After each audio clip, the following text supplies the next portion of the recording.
Hello, and welcome to my channel, or welcome back to my channel.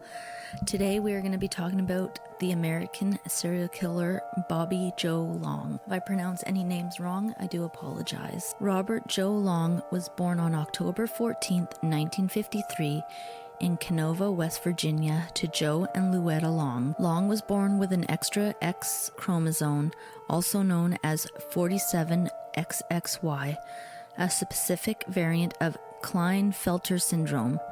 This condition results in excessive estrogen production, yielding some female traits such as breast development. Long was teased as a child for his large breasts and underwent breast reduction surgery in adolescence. He also suffered multiple head injuries as a child resulting from diverse accidents. Long had a dysfunctional relationship with his mother. He slept in her bed until he was a teenager and reportedly resented her multiple short-term boyfriends she brought with her when returning home late at night from her job. Long married his high school girlfriend in 1974, with whom he had 2 children before she filed for divorce in 1980. Long committed at least 50 rapes as the classified ad rapist in Fort Lauderdale, Ocala, Miami, and Dade County. Starting around 1981, Long began contacting women through the Penny Saver and other classified ads. When Long found a woman alone, he asked to use the bathroom, took out his rape kit, and raped and robbed the woman. Long was tried and convicted for rape in 1981, but requested a new trial, which was granted. The charges were later dropped. Long moved to the Tampa Bay area in 1983. In 1984, while on probation for assault, Long raped and strangled 20-year-old artist Ann Wick in March. Her body was discovered in a rural area on November 22, 1984. She had reportedly hitchhiked from Gas City, Indiana to Tampa and was engaged to be married. Over the next 8 months, Long abducted, raped, and murdered at least 10 women in 3 counties in the Tampa Bay area: Hillsborough, Pasco, and Pinellas. The investigation involved personnel from the Hillsborough County Sheriff's Office, the FBI, the Tampa Police Department, the Pasco County Sheriff's Office, and the Florida Department of Law Enforcement. The bodies of the victims were typically found in a state of decomposition long after the murders, having been dumped near rural roadside or dragged into the woods.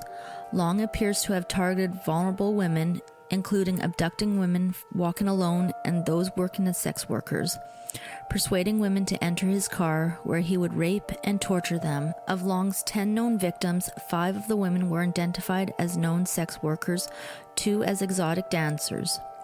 The remaining 3 victims were a factory worker, a student, and 1 with an unknown occupation. During this period, Long also continued his classified ad rapes, attacking 33-year-old Linda Nuttall in her home. In the early hours of November 3, 1984, Long abducted 17-year-old Lisa McVeigh as she rode her bike home from work.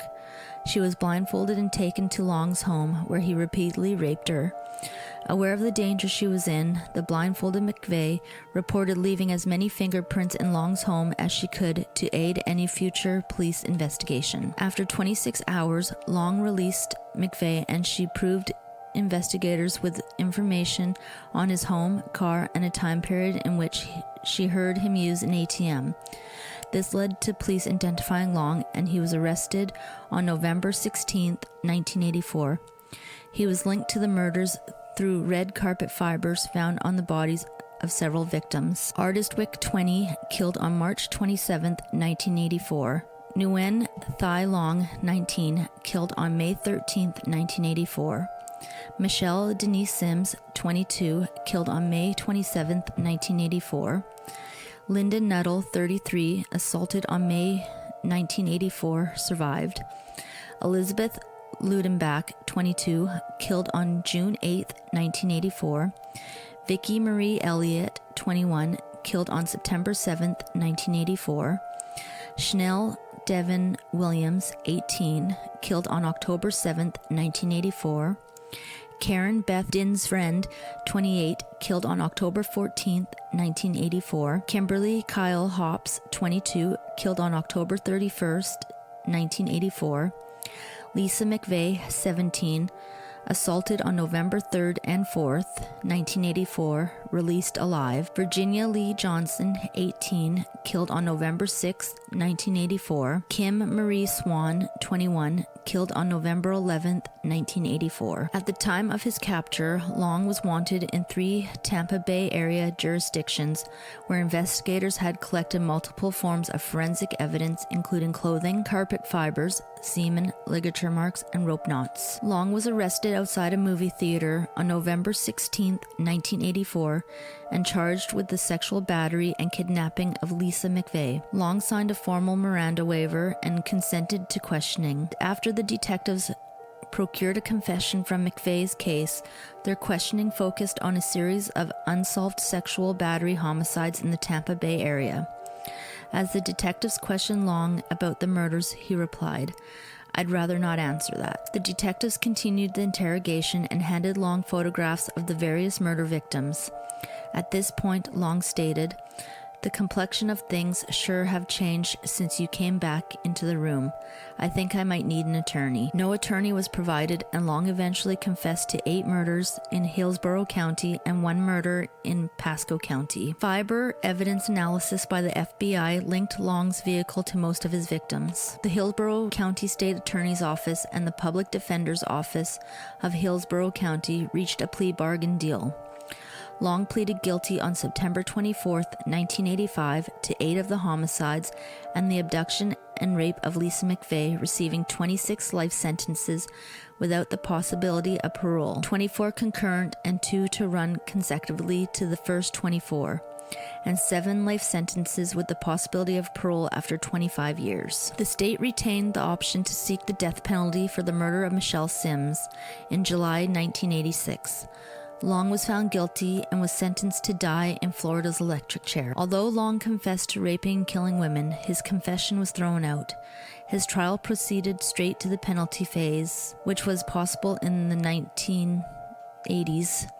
In early 1985, he received the death penalty. Long was convicted and appealed his first-degree murder conviction and death sentence for crimes committed in Hillsborough County. Long appealed his first-degree murder conviction and sentence of death in the death of Virginia Johnson. On appeal, Long's death sentence was vacated, his conviction reversed, and his case remanded back to the trial court with directions to enter an order of acquittal for the murder of Virginia Johnson. On February 24, 1999, Long accused the Capital Collateral Regional Council, the state office defending death row inmates in their appeals, of revealing his private letters to a book author, thus violating attorney-client privilege.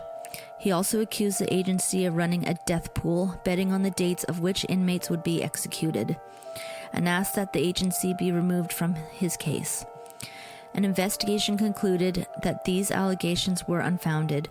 Long's petition for a writ of mandamus to require Bob Dillinger, the public defender for the 6th Judicial Circuit, to relinquish possession and control of his file in State v. Long was denied. According to the Florida Department of Corrections, Long was ultimately serving 1 5-year sentence, 4 99-year sentences, 28 life sentences, and 1 death sentence. On April 3, 2019, Florida Governor Ron DeSantis signed Long's death warrant, the first death warrant signed by DeSantis since he took office in January 2019.